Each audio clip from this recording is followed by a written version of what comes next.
Le jardin Eram, aménagé au XIe siècle par les Seldjoukides, dans la forme classique d'un jardin de l'empereur, était verdoyant, peu ornementé et destiné à la détente familiale de son propriétaire. Au XIIIe siècle, un chef de tribu Qashqai le transforme et lui donne sa forme actuelle en jardin du paradis. Forme rectangulaire avec une fontaine centrale d'où partent des petits canaux irriguant 4 cadrans.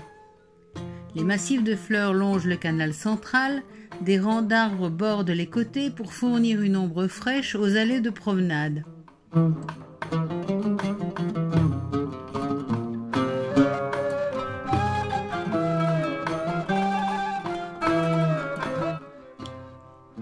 La noble famille Kavam fait construire un pavillon face au sud, dans l'axe du jardin, pour lui servir de résidence d'été. Les murs sont décorés de scènes des poèmes de Hafez, le poète le plus aimé d'Iran.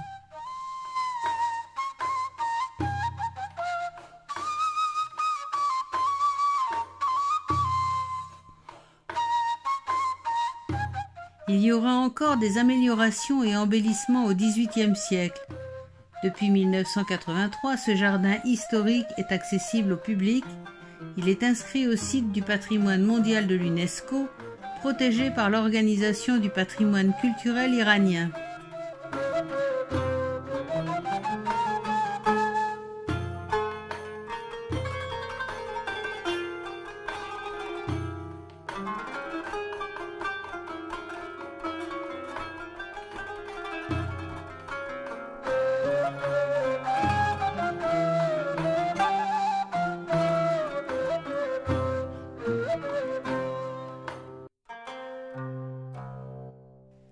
Le palmier dattier tricentenaire est l'orgueil des jardins Eram.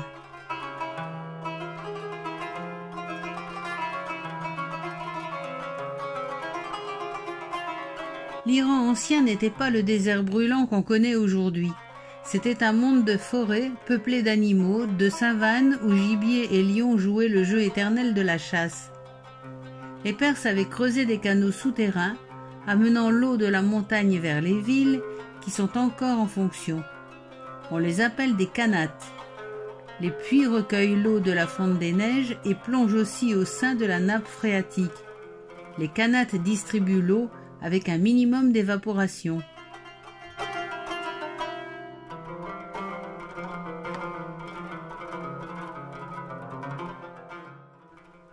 Le jardin Shahzadeh, à 30 km de Kerman, a été créé comme une oasis dans le désert grâce au Tigran Kanat. L'eau est à la fois l'élément créateur du jardin et l'élément central du décor.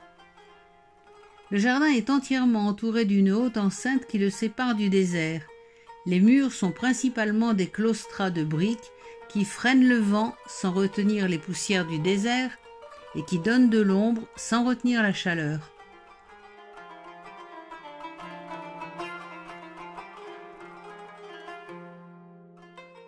On entre par un grand pavillon, le Bala Khaneh, en aval du canal.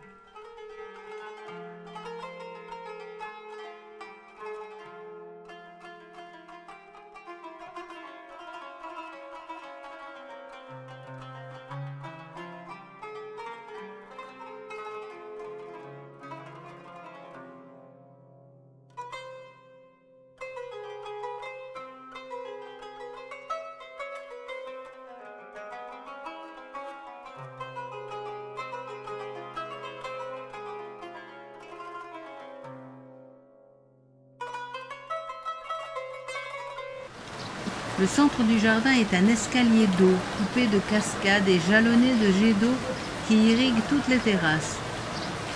De chaque côté du jardin, 2 cours d'eau parallèles dévalent la pente et inondent périodiquement les fleurs et les arbres pour les irriguer. Tout en haut du jardin se dresse le Sardar Khaneh, pavillon d'été d'Abdolhamid Mirza Naseroddoleh, juste face à la montagne, à l'entrée du Tigran Kanat.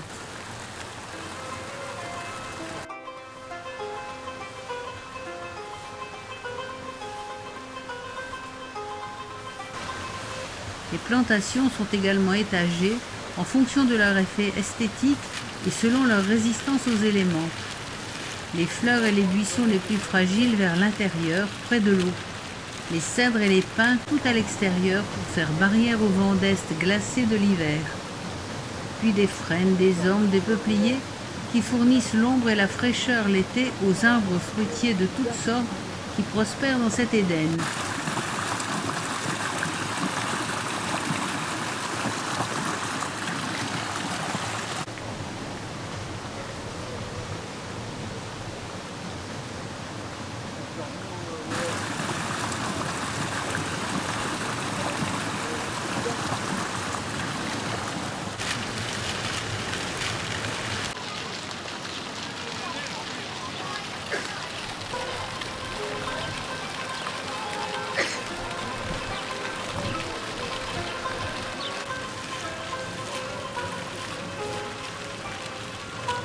Le jardin Shahzadeh est un jardin de production agricole en même temps que d'agrément, dessiné et planté en 1850 par le sultan Kadjar Hassan Khan.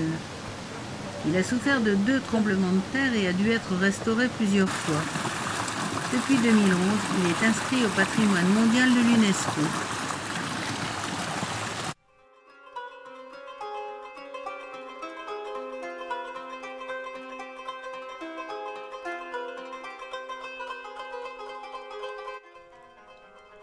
Le jardin Musalla n'est pas exactement un jardin traditionnel persan.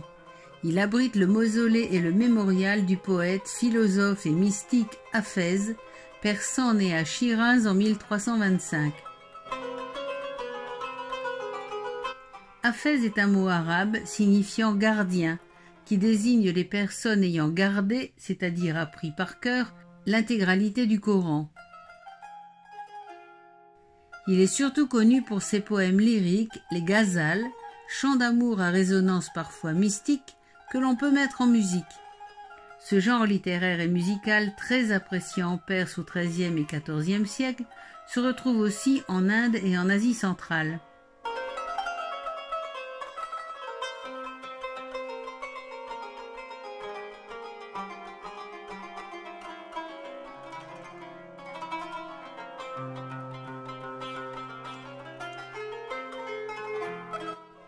Son mausolée en marbre blanc où sont gravés des vers de ses poèmes attire encore aujourd'hui de nombreuses personnes, pèlerins ou simples amoureux de poésie venus lui rendre hommage.